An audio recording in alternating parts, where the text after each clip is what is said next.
can just show us your website too. Hmm? You can just show us your website too. I don't think that's terribly useful. I don't know, you're kind of playing around with it, right? Yep, I'm continuing to work on my own site. My goal is that as you guys finish your site, I will actually finally finish my own.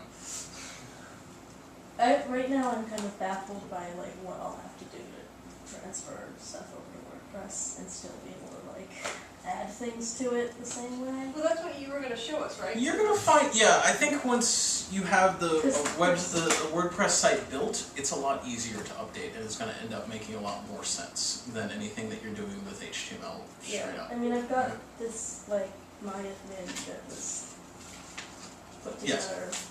And it apparently keeps throwing up server errors. Yeah. Yeah. Yeah. Well, That's way more hassle than you need to deal with. You should deal with a site where you just go in, you log in, and you say upload image, and then you have a new image. Yeah. The end. well, that's what. I kind of have that. Well, no, I don't. No, I have to FTP it up. And Right. Okay. Yeah. Let's aim for something where you don't have to deal with FTP, where you get just sort of a nice back-end interface, where you can organize your images in a content management system. I mean, that's the goal, right? We'll get to it, but what I have... I keep hearing you're going to have to manually transfer all your databases and just giving up. Why would you manually transfer? Don't deal with databases at all. Like... I have a database. I've been working on it for years. I have to keep it somehow. Okay. I'm very precious, I know. Alright, well... I mean, my thinking is once, you set up something where you are set up to present your images, all you're doing is upload an image and then insert description, right? But Yeah. we'll get to it, right? So the basic premise I wanted to talk to you about, so as you are thinking about what you want to do with your website layout, the problem is that you are kind of working in a vacuum. And you're looking at every website that exists out there and trying to say, all right, what do I want mine to be like, right? And if you're looking at other illustrators' websites, this actually makes it harder because artist and illustrator websites, pretty much by their nature, are going to be weird. Deliberately weird, because artists want to create sites that don't look like normal websites. They don't look weird. What I was looking for I mean, the few that I did find were a little strange. I mean, my friend Nathaniel, his is a little weird. His actually goes in like a, I guess like a chemistry grid thing, right? Okay. So there were a few weird ones, but basically, like, I know I want like a clean white background screen, because my biggest problem is I like all these little things I get to do to it, and then I feel like I lose focus on the art, and so I just want like a clean screen with an art, but I want something a little wacky. Right. Like just like even if it's like just an edge around the triangles for the scrolling, or like around my header, just something a little bit off key, but mostly I love my artwork. I think I'm a great artist.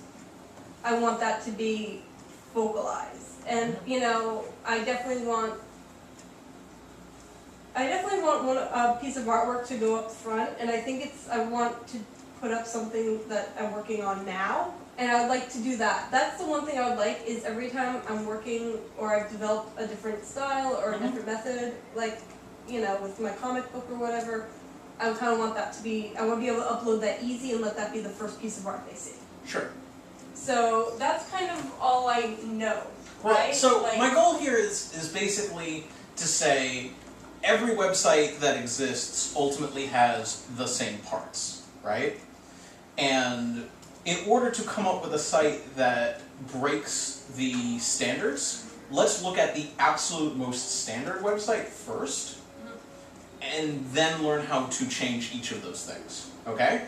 So in theory, every website has all of these parts and looks like this, right? This example should look pretty boring, right? Because this looks pretty much like the most boring marketing website, right? The expectation is not that your site will look like a boring marketing website. The expectation is you start there, and then you individually change pieces, right, in order to get somewhere else. Okay? In the same way, think about a comic book page, right? The standard layout is you've got 6 boxes on a page with the story in them, right? You know, if you've read a comic book, that you can completely break those rules, right? You can have things spill across the edge, you can have dialogue balloons that look weird, right? You know, the standard, though, is you need to understand white dialogue balloon, right, with text in it, okay? This is your white dialogue balloon with text in it. Alright?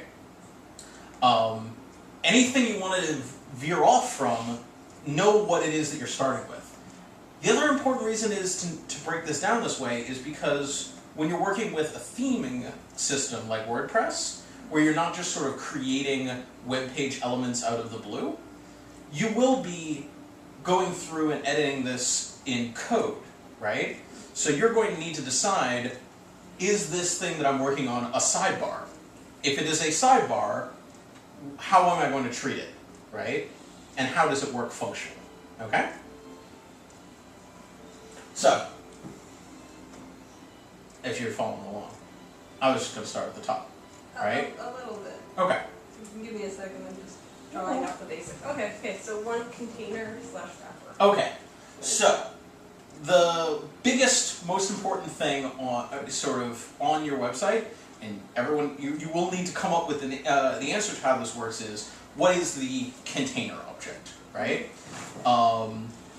Does that, the answer being like,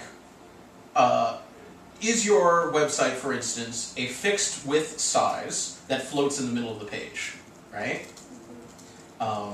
Yahoo, for instance, you look at the Yahoo page all the time. Yeah. It is a fixed width size, it floats in the middle of the page. It is not your only option. You could have a fluid width website, right?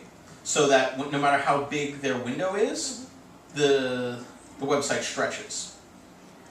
You could have a website that is fixed width and aligned to the left corner, right? So that as they stretch the window, there's just a bunch of empty space off to the right, okay? By default, you should start with the assumption that your website is fixed width, centered, right? All right? Which means that basically the largest thing on your site, meaning the top tier of your HTML, right? So you've got body. Below that, there's going to be div.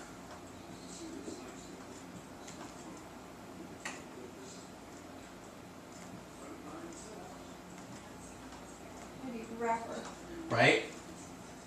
Sometimes it's called container. I mean, the name is whatever you want to call it, but this is the largest thing, and it is this outer box, right? Okay. It's the entire website is contained in some sort of div, right? And is that the most common one, the Yahoo one that you told me, which is just... yeah, I mean, you want to like pick up go through a number of random websites, right? Random website. Yeah, like I'd say something like 95% of websites that exist, right? Like Wonderella is just a fixed one. Sure, go to Wonderella, nonadventures.com.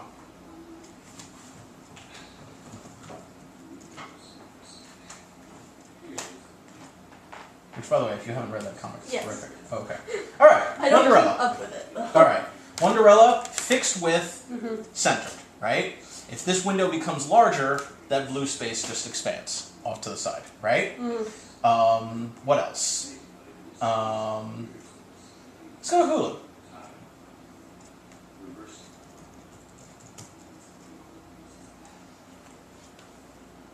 Which, again, is actually exactly the same, although you will notice that it violates that slightly, right? Because the design goes off the edges, but this is still a fixed width centered, right? Because no matter how big your window gets, the distance between the left edge and the right edge doesn't change. Okay? Okay? God, it's close to. It's more like 99% of websites. You want to pick another one at random? Yeah, I can't come up with. I can't like think of anywhere there's. Yeah, zero WordPress.org, width. right? Mhm. Fixed width centered, right? Every site that you have open. How about New York Times, right? Well, what are the other? What's like the fixed left-hand one look like? Like, have you seen any of these other ones? Yeah, Or do you generally the truth like... is they haven't been around in a while for the most part. But if you can imagine that instead of centered like this, Mm-hmm. some technical sites do that. Oh, how about this? Go to eBay. eBay has a different layout. Oh, throwback.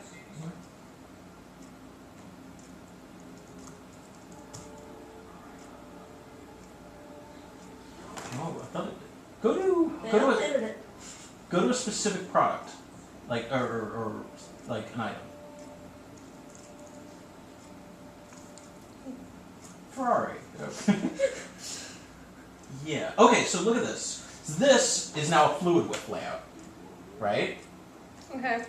The window stretches, see, based I on see. how wide you are. It's Okay. not a fixed width, right? Ah. eBay stretches it Oh out. no! What? 0 seconds left. Oh crap! How can I want the feather hair Just extensions. ran out. Just ran out. You can't get them. Dang, but okay, I see. Okay. So, alright. So, for the most part, I'd say, yeah, like, your website should be fixed width centered, right? And unless you have a specific reason otherwise, that's what you're working with, right? So this should be your assumption. The only sites that I think, for the most part, work with a fluid width are ones that are largely text-based, right? Where you can set it up so that the text will expand across a larger area. You know, you can do it with other kinds of sites. Like if you had a grid of images, maybe on a thinner width it's like 3 images across, but as you stretch it becomes like 5 images across. It's doable, right? But keep it in your head. In your CSS, by the way, for your wrapper, you're looking at the minimum,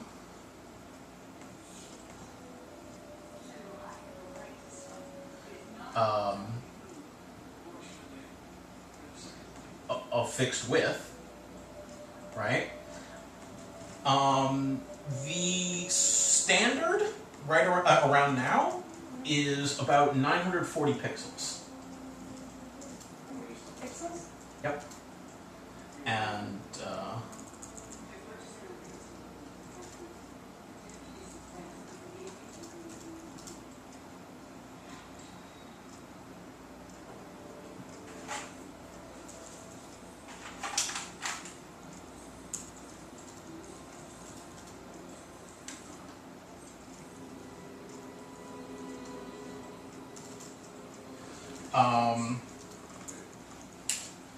I wouldn't go wider than 940 pixels, and going much thinner than that looks old. It looks old because older screens used to have a harder time, they just used to be lower resolution, right? Over time, screen resolutions have gotten higher. The standard is now that people have a minimum width of 1075, right? Yeah. Which means that a 940 pixel website width looks full on their screen. And then on larger screens, you'll see the edges, right? 940 is a pretty good target. You could go down to 850 or so and still look fine, Okay. right? If you have like a 700 or an 800, you know, anything in there, you're gonna end up looking like an old-fashioned website. And your design ends up being a little cramped. That's all.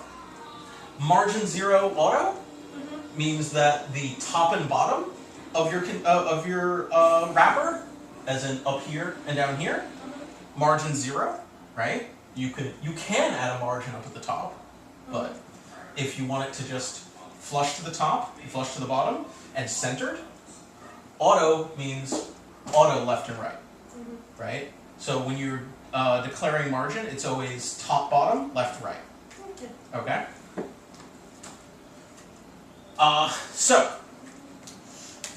The first part of your website inside of the wrapper is going to be your header area. and that's this whole box up here, okay? Do you always have to kind of start that way? Like, do you always have to kind of go in this order? I guess so, right? Like I said, these are rules that are meant to be broken, okay? Okay. Almost every website that exists has a header, right? Mm-hmm. What is the Hulu header? It has the Hulu logo, and I don't remember what else it has up there, right? But then it has the nav bar below it, right? I mean, Hulu, some stuff, navigation. Yahoo. The top says Yahoo, right? Why is it up there? Well, so we're English speakers, so every time we look at anything, art, screen, whatever, we start at the top left, we go to the bottom right, right? Because we read left to right, top to bottom. All right? So that means anytime you look at something, the first thing you notice is the top left. That is why the logo is there. It also is because if you close your screens as much as possible, right, so that you're not even seeing the full width of the website, you will still see the top left. You cannot get rid of the top left of a website, right?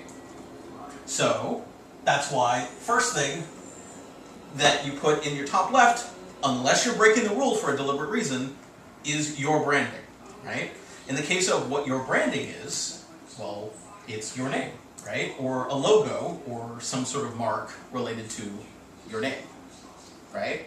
If you were a company, you'd have your company logo up there, right? If you go to the Coca-Cola website, pretty sure Coca-Cola says up, it is in the top left, right? Rules meant to be broken, right? If you wanted to make your logo in the bottom right, that's your choice, but you should know why you're doing it and not doing it in the standard way. Okay? Okay. Also, in your header, you generally have a site title. This may be the same as just your branding, or it may be something separate, right? For instance, you might have branding that is a little drawing, right? That is your logo, and then it might just say Blair Camage next to it. Okay? Just be aware of these items and figure out how you're going to design them on your page. Okay? This is the vocabulary you have to work with. Alright? You also often have a slogan or a tagline underneath it, right? So, in terms of HTML, your site title, right, which may or may not be just the same thing as the logo, is almost definitely going to be an H1 tag up at the top, right? Which means that your slogan or tagline is almost certainly going to be the H2 right underneath it, okay? Pretty often, it will be, because you always know there's only going to be one on the page of your title and your slogan, which means you know that you can use IDs instead of class, right? So,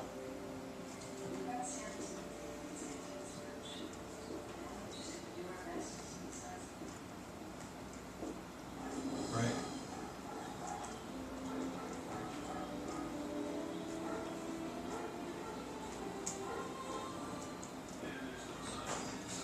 So that's a pretty reasonable way of setting it up. How they get designed in terms of the CSS, that's sort of up to you, right? What does your header look like? But you're going to have some kind of header up there, right? Yeah. I also find that it's very useful to include contact information in the header. This is what we call our primary call to action, right? Okay. This is kind of a marketing term, but basically every website that has ever been made has been made with a goal, right? Or a hierarchy of goals. But somewhere on the top, there is a thing that you want your visitor to do when they come to your website, okay? You cannot design without a purpose, and you should know your purpose. Unless I'm mistaken, your purpose in designing a portfolio website is to get someone to pick up the phone and call you and offer you some money to do art, right? That would If be- that is your primary call to action, let us make your primary call to action clear and immediate. Give your damn phone number, right? Or give some way of contacting you. Did you have? Well, if Thought they on that? call, they're probably not gonna get me, so emailing would be better. Well, either way. You know, whichever you prefer, right? Why is your phone number listed? No, I just don't notice when my phone rings. Don't do it. Yeah, I mean, in my case, I have phone number and email right next to each Yeah, other in the but top I feel right. like both is pretty Yeah. common. Not a bad idea. Yeah. You can, as an alternative, use like a contact form or or whole page for contact. I do that fairly commonly. The advantage of a form on the website is that you're going to get less spam email, right? But there's sort of ways around dealing with spam issue too, right? You can sort of control the form, right? If you don't give your direct email address on the site and you just make people sort of fill out a little form and hit send, Yeah. it's usually a better practice for businesses. I think for us as individuals, it's probably not worth it. Yeah, I think actually that discourages me from contacting people and offering them money. Yeah, I mean, the chance on our scale, it's definitely a discouragement. On a larger business scale, it may be a slight discouragement, but it's a worthwhile In fact, trade-off. I contacted somebody and was like, "Oh, I'd like to involve you in things because you're awesome." Yeah. And I got a response 2 months later where he's like, "Wow, I wasn't checking that email." Oh, Yeah. that's great. This is what happens when you get teaching jobs and you stop caring about who sends you emails. Yeah. I emailed Louis C.K. upstairs. I don't think he ever got it. You listen to Filthy? Yeah, I saw him in the elevator earlier today. Oh.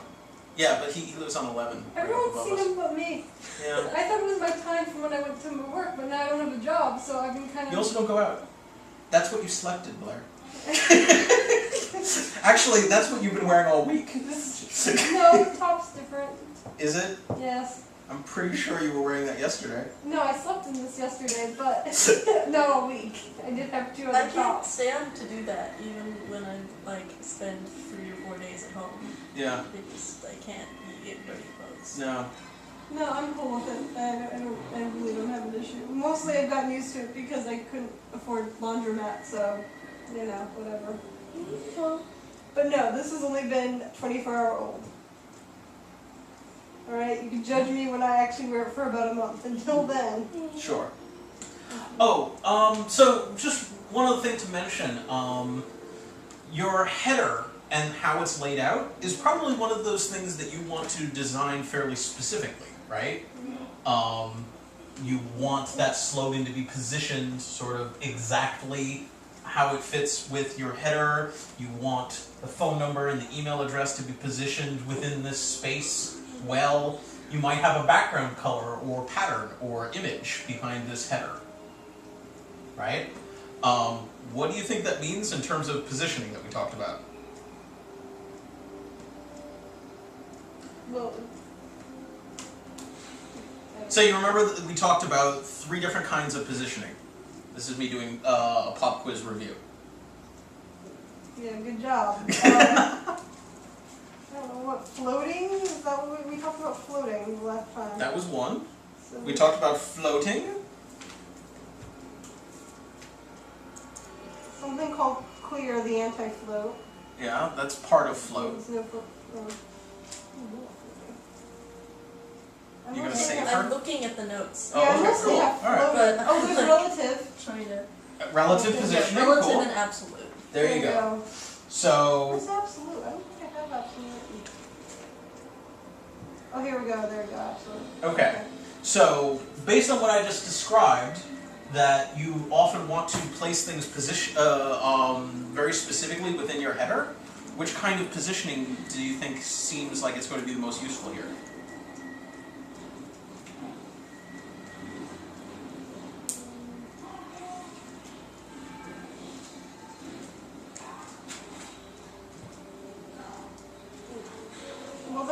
swan thing on some level? Absolutely. Yeah.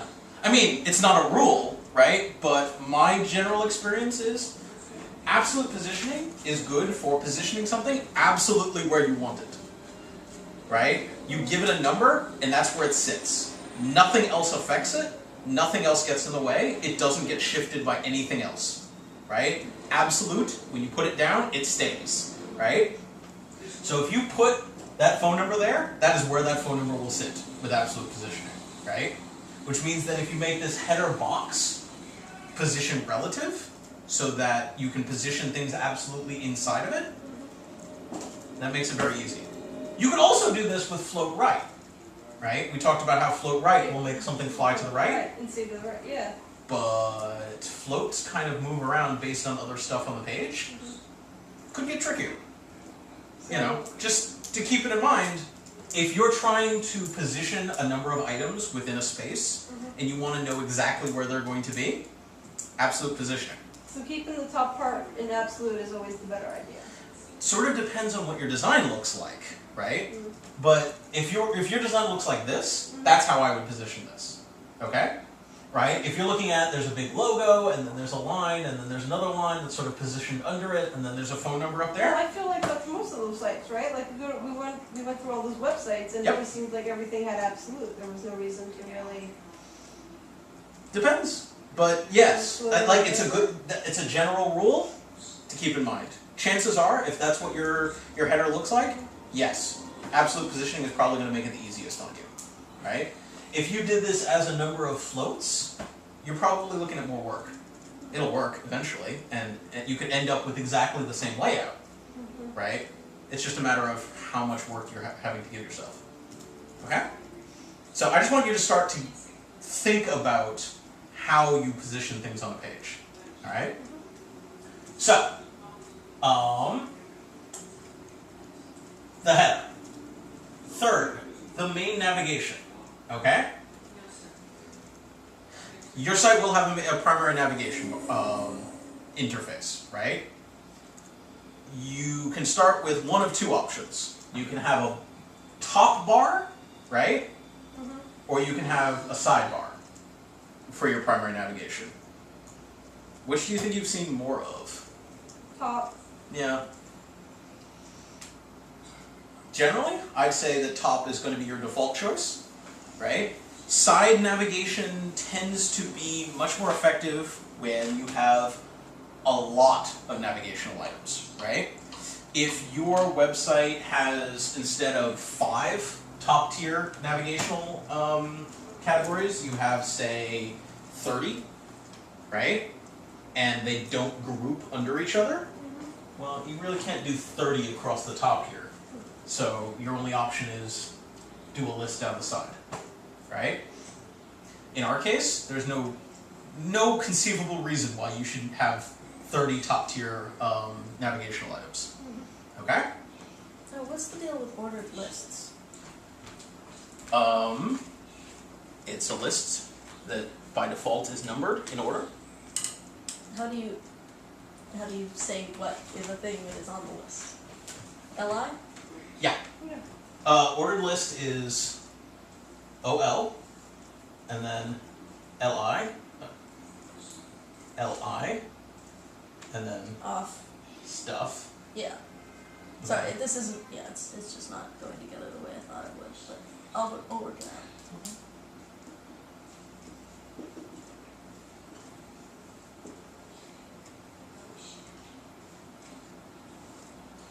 And that will output by default as 1 stuff, 2 whatever that is, 3 blah blah blah, right? Yep. Ordered list Ordered. appears in list form. It's interesting that you bring that up at this moment, right? Because when you are coding a navigation item, bar, whether it is a top or a side, the ideal way to code it is very close.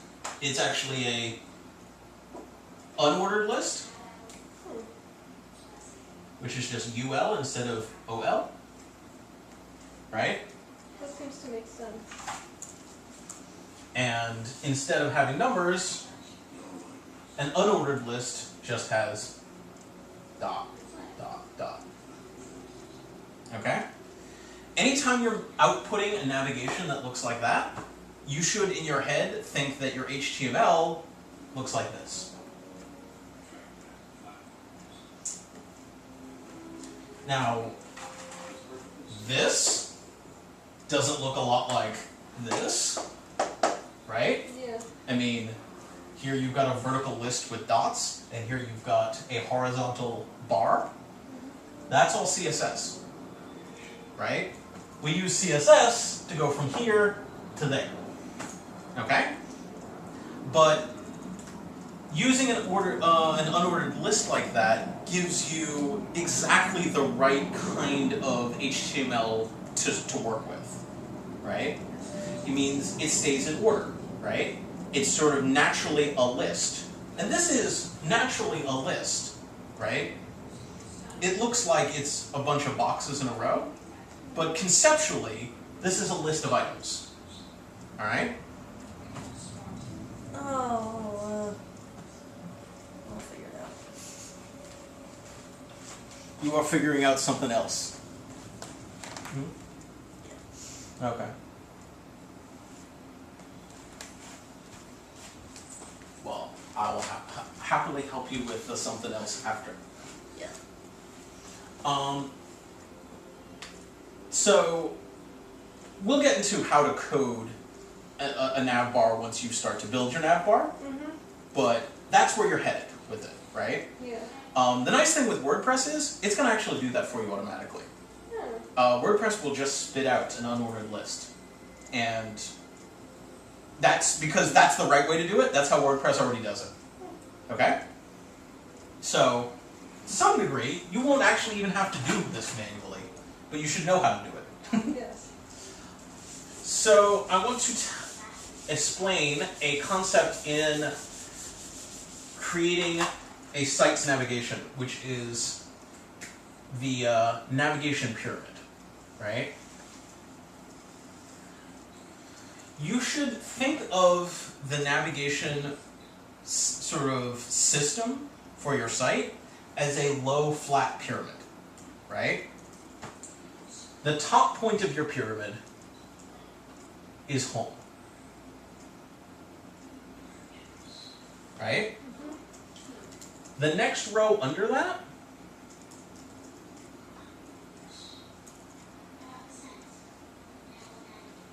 is your main navigational tier, right? That would be about, FAQ, news, contact, right? On this sample site, right? Anything that's going to be appearing across the top navigation there, that's here, okay?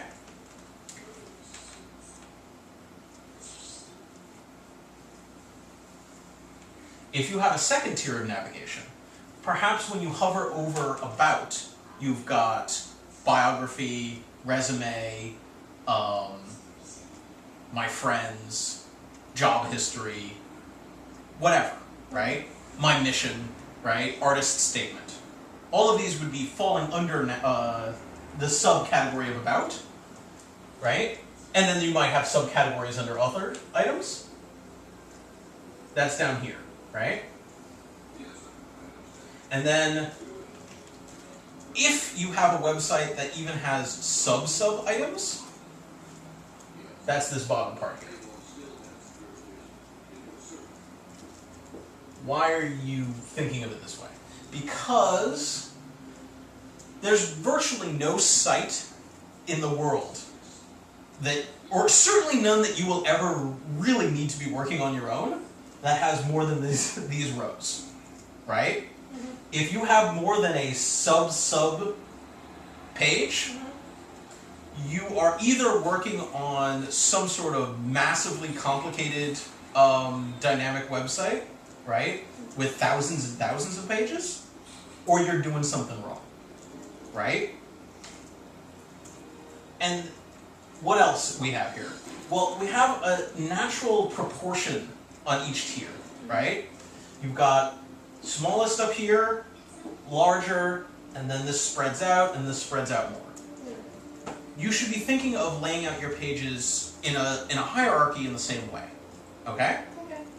If you find that you've got, instead of say 5 or 6 on this top tier, you've got 13, and then on the row below you have 3, something should look wrong to you, right? What does that mean you should do? It means you should probably take some of those top tier items and bring them down to the second tier. Right? Yeah. So you're looking at your top tier navigation, and in addition to, about and FAQ and contact, you've also got mission statement, and you've got my friend's sites, and you've got other pages I like, and you've got go on and on and on. Think about how you can put those under a top tier page until your sitemap fits into a pyramid nicely. Okay? That should always be your goal. And it's not just because it's, kind of numerically pleasing. It means that it's going to be a lot easier for people to navigate your site and understand what they're looking at. Okay? Simpler is always going to be better, right? So as much as you can tell people and give them an expectation of what they're going to find on your site and how to find it, they'll appreciate it. And they'll reward you by actually spending time on looking at your site. Alright? So that actually gets to 2 of the biggest rules about your primary navigation, which is consistency and clarity. Okay? Consistency. Never fucking move your navigation. Never change your navigation. If you were on a different page of your site and your navigation is somewhere else than where it was on the previous page, you have fucked up. I cannot think of any reason that this is not this rule would be broken.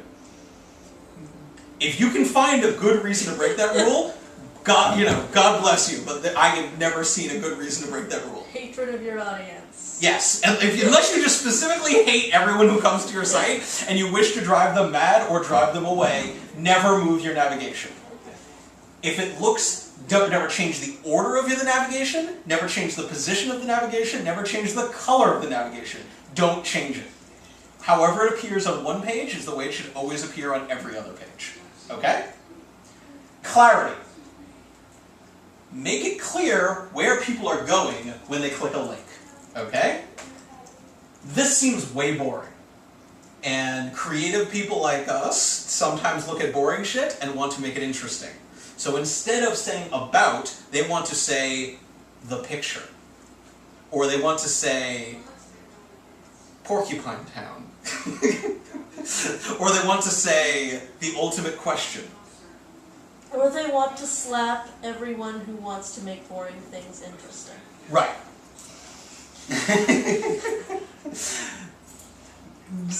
Your site navigation is not really a great place to make to become creative. To express yourself. Yes, do not if don't say this is Cowtown. Just say this is about me. Because if someone knows what they're going to get to when they click on the link, they're a lot more likely to click on the link, and they're going to appreciate the fact that that they knew where they were going and how to get there. I think Okay? today I actually told somebody trying to be interesting is boring. That is an excellent truth. No, Don't try to be interesting. Try to do a good job. I like something. Interestingly. And then interesting things will come out of it. Right. Do a good job. And that is interesting, No, I like the idea of simple. I don't think I've ever... Yeah, like the whole idea of your primary navigation is that it should be basically invisible, right? It works. People don't notice it because it works. If they notice it, this was actually a quote in design, right? Good design is invisible. Bad design is noticed, right? What do you want people to notice about your website? You want them to notice your work. If they notice your website, it is because your website is not working well. Yes. Okay? The focal point is the work, not the Right. website. So. Your goal should be presenting that work well, Yes. right? So all of the design elements of the site should just be helping to get people to see your work, right?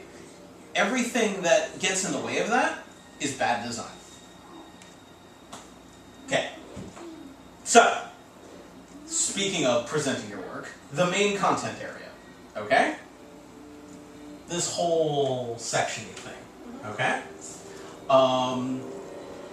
Which, now that we start to talk about it, you realize it's sort of only a small part of the site, right? This is usually identified as div ID equals main, right? And in terms of WordPress, now you're editing the section of the page that is your individual page or post, okay?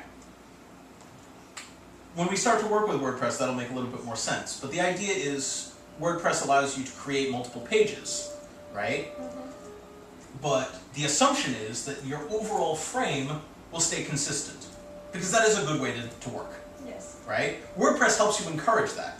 When you're doing a website where it's just a set of individual HTML pages, you have the wonderful freedom to create a totally different navigation on every page, and to make your header slide around and be weird and different on every page, and maybe different sizes. This is bullshit and you shouldn't do it. It looks like your site is broken. I say this because I've seen many sites that do that. And it's more work. It's obviously more work, right? Keep it simple. It's better.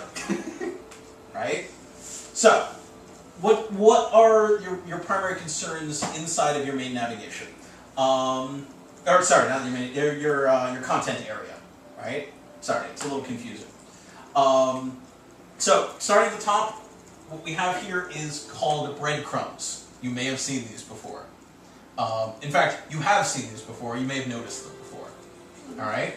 There's basically a little trail. Sometimes it starts with "you're here," or sometimes it just starts with "home," and then there's a list of what page you're on. Those can be very useful if your site includes, at least that much navigation.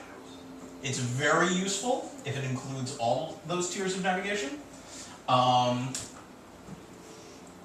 If all you have is the top section here, which I'm guessing is where we'll end up for your actual sites, breadcrumbs are probably better left out. But that becomes sort of a choice. Breadcrumb trail is what we call a secondary navigation. In addition to your primary navigation bar, you can have any number of kinds of secondary navigation that helps people get around, figure out where they are, and jump around the site. As long as these don't become overwhelming, they can usually be very helpful to the visitor, right? This gives them a secondary way, one, of seeing where they are on the site, but also if they were, say, three levels down, it would allow them to go up to an earlier level, right? Without having to figure out where that earlier level was in the top navigation. Okay? When you're working with a blog, the breadcrumb trail can become particularly useful, right? Because if someone's looking at, say, a category of posts within your blog, or they're looking at the tag illustration inside of your blog, right? Then the breadcrumb trail will say illustration and then the post name. Then they can go back to the category or the tag. Okay? Also in your main content area, you have a page title, which is different from your site title, right? So if you're on the About page, generally, you want to put a header on the page that says, this is that page. You can leave this out. Do so only if you are sure that it's clear what page you're on. Okay? There are a couple of ways of doing that. For instance, if we had just the breadcrumb trail, and the breadcrumb trail looked good, but we didn't have a site title, that might work. If we have what's up here, see how the About has a little indicator under it? You can do that with CSS to indicate, any number of things that About box might be bright red while the rest is in, beige or something, right? If it's patently obvious from the way your design is laid out what page you're on, you may not need a site title. But assume you need one unless Yeah. unless you're doing a really good job of indicating it in another way. Okay. Okay. And then of course you have text or images, right? The way that images appear on your given page, I'll just sort of say, keep it in mind as it's something you will have to design for, right? Your images should have a consistent look to them, how they're presented, right? Maybe that means that every image that appears on the site has like a nice double border around it, right? Or has a consistent amount of spacing around, you know, side and bottom. Don't make it individual, right? If you want your site to have a consistent feel to it, consider your images, right? Which is to say, you know, I'm sort of talking about this as separate from your image gallery, which I'm going to kind of assume that you will have, which also you're going to have to design what your image gallery looks like, but, you know, just sort of incidental illustrative images. Say if it was your about page and you wanted to put a big photo of your ass on it, you know, because that's what we like to see. There is another piece of secondary navigation here, which is this, which may or may not be relevant, but keep in mind that secondary navigation at the bottom of the page can also be helpful. That's something to keep in your toolbox.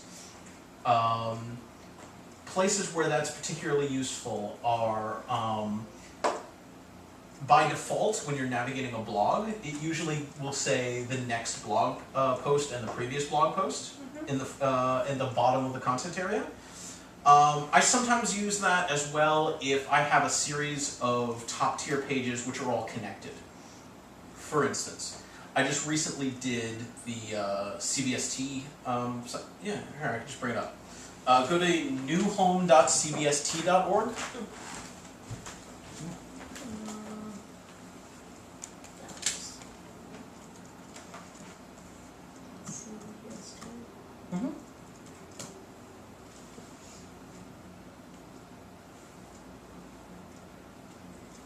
Okay, so just actually, as long as we're looking at this, let's just break this down a little bit. Go up to the top. So all of the elements I've just talked about are here, right? We have a container, right, which is a fixed width centered. We have a header, which is very weirdly shaped and includes this large image that rotates, right? But that's still part of the header, right? The main navigation on this site is actually up in the top, above the header, right? The secondary navigation is below the header here, right?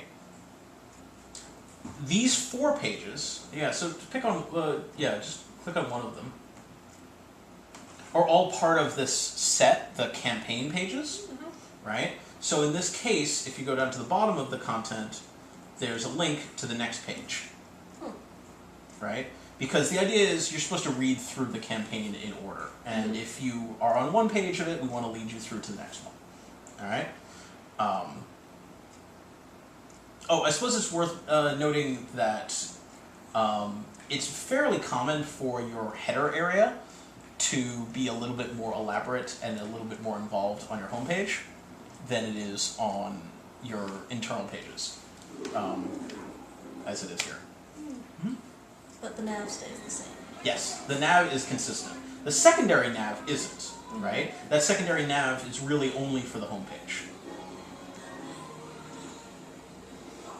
Again, there were specific reasons for being a little different in this case, right? Because what we had was a website that had 4 big pages we wanted to present, and then a lot of other pages and things that are somewhat secondary to that big navigation. Okay? But, oh, you can also see that that blue bar up there has the page title for every page, right? We don't have a breadcrumb trail. Yeah, it's just the main pages. No.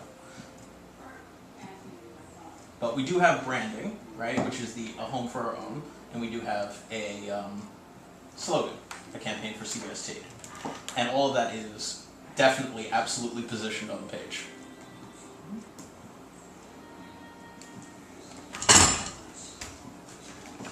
So, that's the main content area. Sidebars. You have seen sidebars on lots of sites. You maybe don't think of them as being separate, right? You just sort of see them as other content on the page, right? But you should separate it out as, think of it this way. Your main content area is going to change depending on what page you're on, right? Your sidebar area is going to be a lot more consistent, right? If you go to your FAQ page, we assume that this whole section here will be different. But this area over here will probably be the same. If not the same, then it'll be the same for similar pages, right? It's the kind of information that you want to be presented to people no matter what page they're on, okay? Now, sometimes, like I said, you will use a sidebar for your primary navigation instead of using a bar up the top. That would be something you'd absolutely want consistent across the site. That kind of navigation used as a primary nav is always going to be on the left too, right? Because if it's your primary navigation, well, starting from the top left to the bottom right, you want it to be immediately accessible to people, right? And your main navigation should be as immediate as possible right after your header, right? Which makes it here or down here, okay? So, sidebars. You can have a left sidebar, right? Which means that it should be more immediate than your content, right? What? What are you watching? Stargate. Stargate. Yeah. God, he's all mixed up. What? It's like, I know that I've watched that show. Oh, okay. Do you like Stargate? I can't stand it. I watched somebody else watch it more, but... I watched Gabe watching it a lot. My mom liked the show. Yeah. It's very watchable, but it's very irritating if you pay attention to it. My mom also liked her too. Because it doesn't make a hell of a lot of sense. And watch Murder, She Wrote. Talking about Stargate. What? Yeah? More or less, yeah. Okay, so sidebars. If you put a sidebar on the left, what you're basically telling the visitor is that this sidebar is more important than the main content, or more immediate, right? You put a sidebar on the right, it's secondary to the main content, okay? You can have both, right? I've designed websites that had main content in the middle between two left and right sidebars. I've designed content that had a main section and then two right sidebars, right? I've done plenty of sites that had no sidebar at all because it just wasn't necessary. Okay? Keep it in your vocabulary of what you have to work with, right?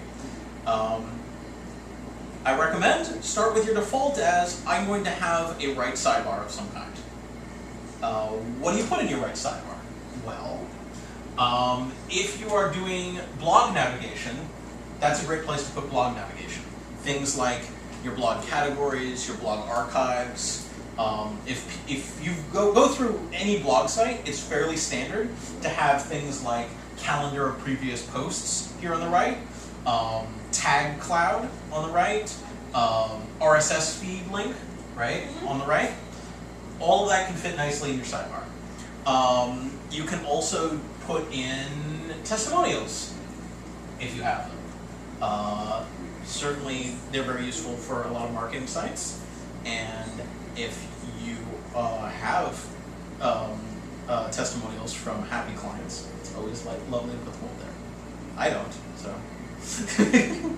At the moment, I'm using God, it's hard enough to cajole people, like, Just to give me some damn money. You know what? LinkedIn. You know, have you managed to convince anybody to recommend you on LinkedIn? Because Oh, no, never it turns tried. into just this, like, you scratch my back, I'll scratch mine thing. Mhm. I don't like LinkedIn through there. I look at, a lot of my friends are connected through there, and I don't use understand it. and I hate it. I don't use it other than I have a profile on it. Well, I did see, Yeah. like, one job that I applied to, and they got back to me like, nah, you're not a good fit for this. And I'm like, yeah, I need to work on my portfolio. Anyway.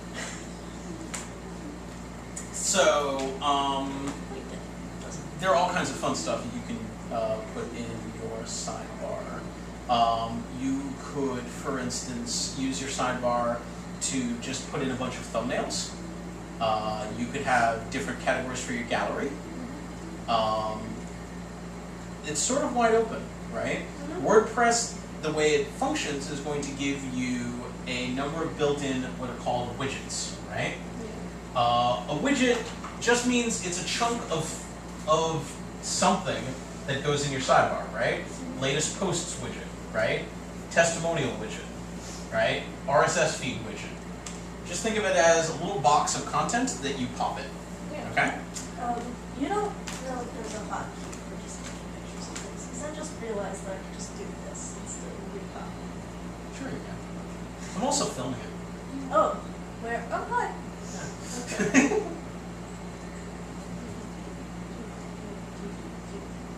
Leave this into Elliot. Great. That's fine. Also plays this.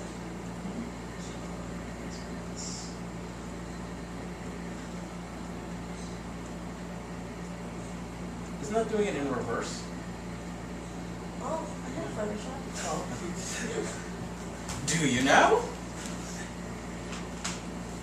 And are you willing to use it? Willing to? I have a shotgun. I can use. I don't know where I was going. I have Photoshop. And I'm willing to use it. It's a threat. God, there should be a hotkey for taking a photo of that. I have no idea. Maybe there is.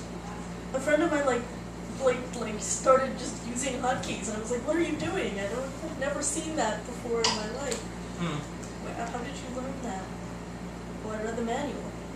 There's a manual? They're Macs, but they're intuitive. I hate that. I hate when things become way harder to do because they're intuitive. One of my primary gripes with that. Anyway, widgets. So here's an important note to be aware of. Derailing. Yes, Sorry. re-railing now. Important note to be aware of. Your sidebar doesn't have to be on the side. And your widgets don't have to be laid out like that. Magic rule of CSS, anything can look like anything. So, for instance, the theme that I will probably direct you to start working with, which is the theme that I'm currently creating my site with, includes sidebars where you can put widgets above your content area. You can put a sidebar below your content area, right? So say you wanted to put latest posts here, cool, you can do that, right? I'm currently using this area as a sidebar so that I can put any content I want up there. I currently have my contact information, right? But because it was kind of an interesting way to do it functionally, that's a widget for me, right? On my home page, I'm using a sidebar that just has a big rotating gallery in it, right? So that like half the page is blog, and then the other half is just a random cycling through of some of my featured images, for instance, okay? But by default, this is what you should think of a sidebar as. You can always get creative later, right? Keep it in mind, because if you're looking at, you're like, well, what I really want is this quote, and I want it to sort of float over here, I might look at that and say, well, we could put a sidebar floating up in the top left if we wanted to do that. Nothing says we can't, right? Anyway, sidebar. So then the footer. Every website's got a footer. You probably don't pay that much attention to what's in it, right? But you should be aware of it because it's going to be the last area before the closing of your container item, right? So down at the bottom of your HTML, you're going to have something, right? /body, right? That's the closing of the body, right? Above that, it'll be close div, and this is closing of wrapper, right? And above that,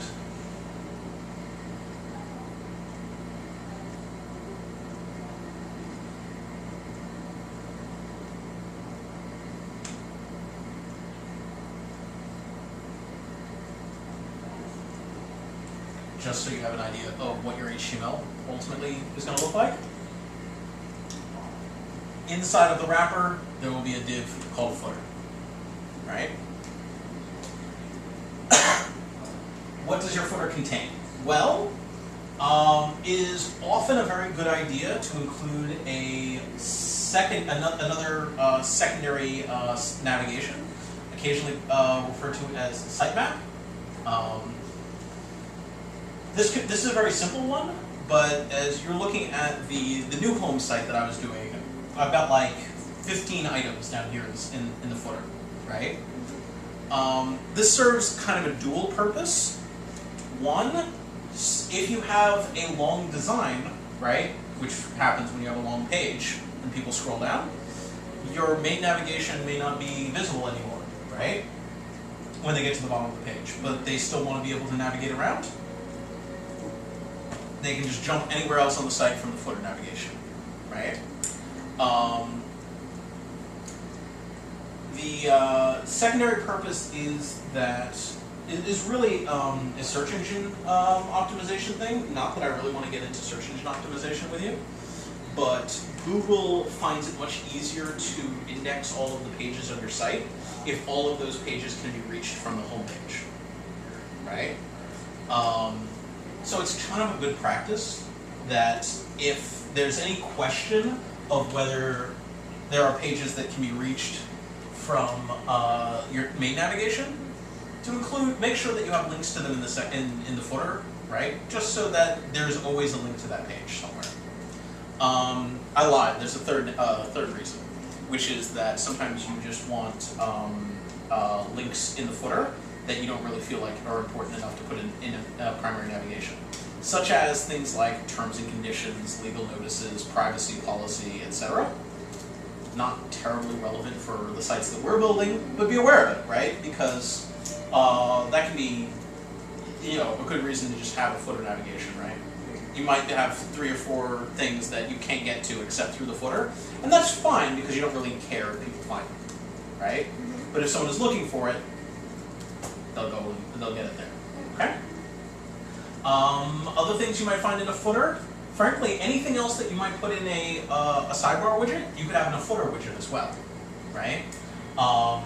And technically, this ends up functioning the same way as a sidebar, right?